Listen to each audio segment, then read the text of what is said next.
Okay, so sorry about the delay in getting started. And also sorry for all the masks, as we have all come down with a cold over the last couple of days, so we're trying to keep healthy people healthy. So today is, to begin today, I wish to acknowledge that we meet today on the lands of the Turrbal, Jagera and Yagara peoples, and I pay my respects to their elders past, present and emerging. And so today we have a fairly ambitious roundtable for you that we are hoping to have a little bit of audience participation. And because there's 3 of you in our audience, we hope that you'll be highly engaged. So could we get the first slide deck for Sharna Jamadar, please?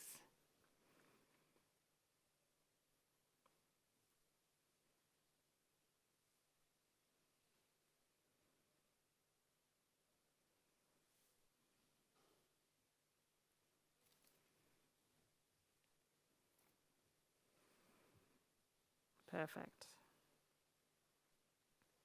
Okay, so, and I have no disclosures. So accessibility is an important dimension of inclusivity, but it's also fundamentally good communication. And it's really important that as professional speakers, we have our presentations and our talks understood by everyone in the audience. And so there's 2 aspects of accessibility that are important for professional speakers, and that's hearing accessibility and vision accessibility. Today we'll be talking primarily about hearing accessibility, but if you're interested in visual accessibility, I'll share some notes towards the end that will help you with your communication. And so today I will be just presenting a quick introduction, and then we will have Nikki Chong-White, who'll be talking to us about speech-to-text apps. And then our experiment will be having Julia and Devin presenting their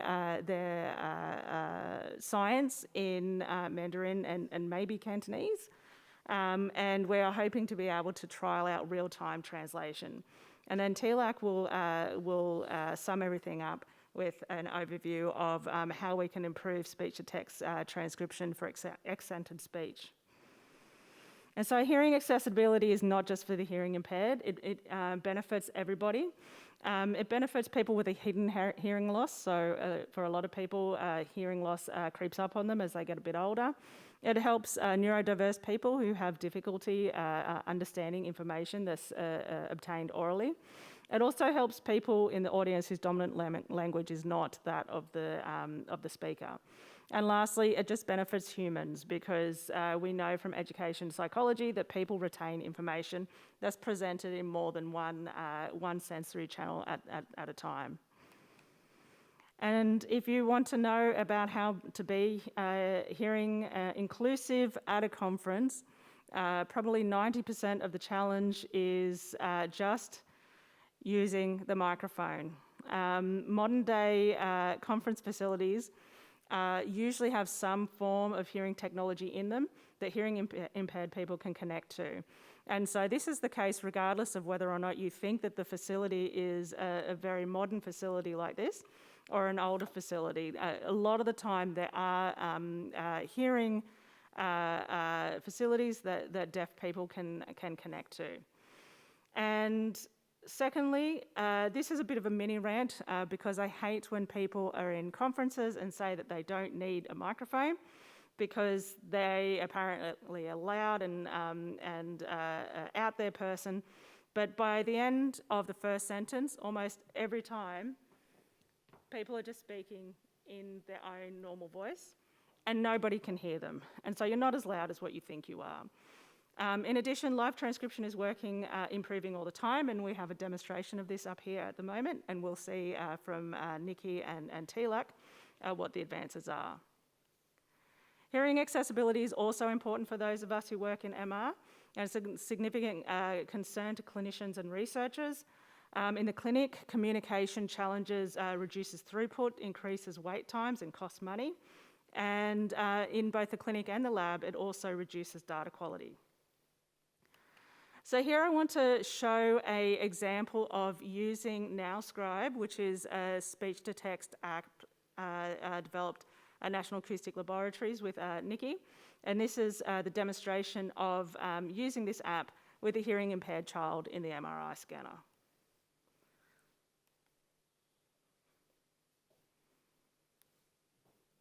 Your earplugs.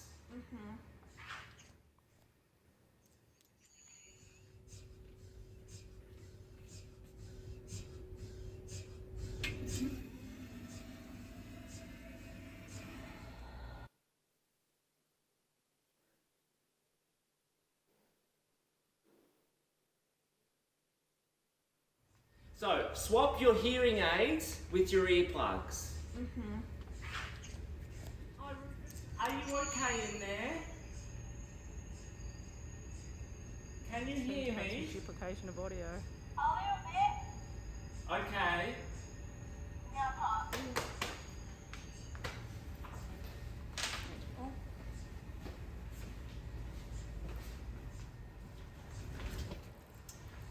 Okay, Rufus, can you hear me now? Hi, Rufus, are you okay in there? What about now? Are you okay? Can you hear me? Good, good, good. Okay, so we're going to start. There seems to be an audio problem. It's going to be very noisy. You just have to stay there and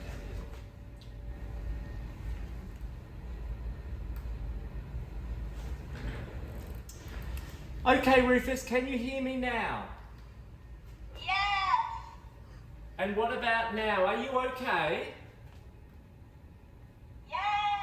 Good, good, good. Okay, so we're going to start the scan shortly. It's going to be very noisy. You just have to stay there and keep very still.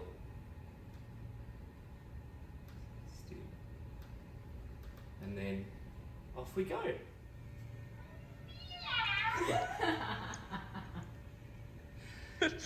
What noise does a chicken make?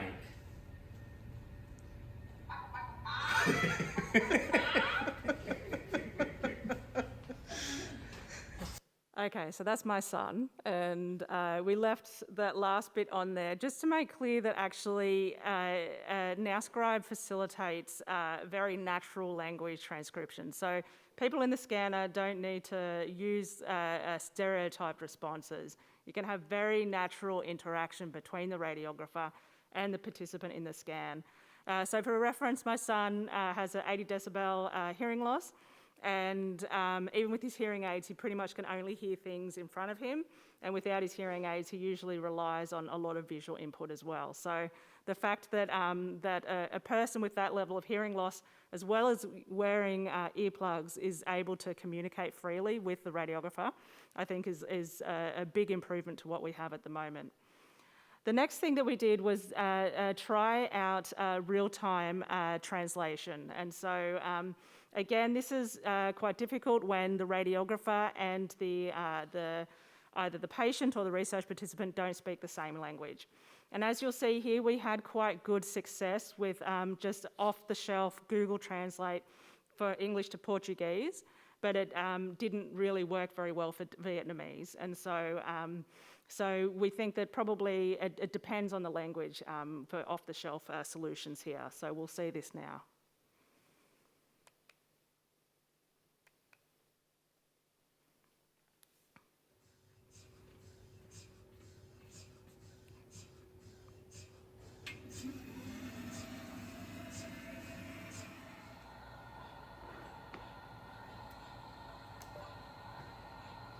Okay, Priscilla, how are you going in there? Are you comfortable?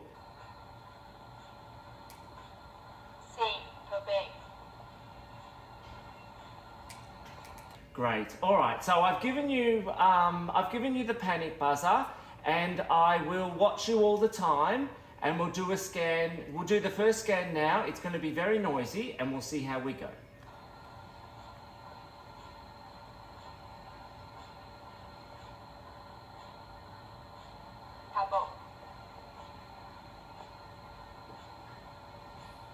What are you doing this afternoon after you finish the scan? Are you going to go and get some lunch?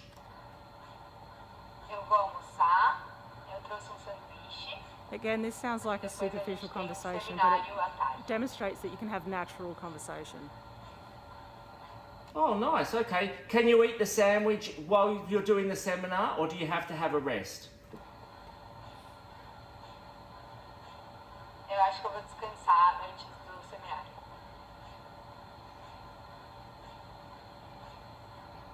Great. Okay. What's the seminar on? Is it something interesting? Pra ser sincera, eu esqueci o tópico, mas acho que sim.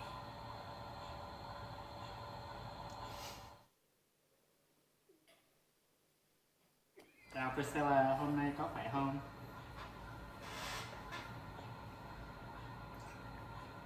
Có khỏe không?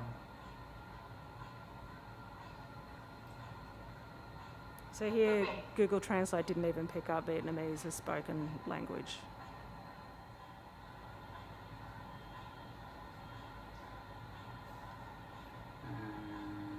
Vocês podem me ouvir? Hôm nay bạn có dự định làm gì không? Làm gì không?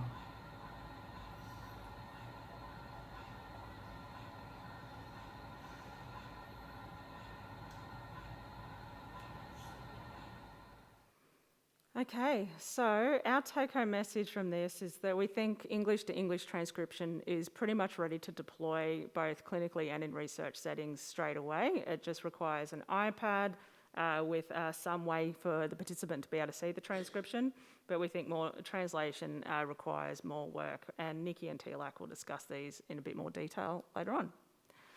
So if you want to know more about visual accessibility and hearing accessibility, the local Neuroscience Society does have some quite good resources on this. We hope to be able to develop further things as well for OHBM as well. And I just want to finish off by thanking my son, our radiographer, who was Richard, and our Portuguese speaker, who was Priscilla, as well as Quong, who was our Vietnamese speaker, and the rest of the DIC people. Thanks.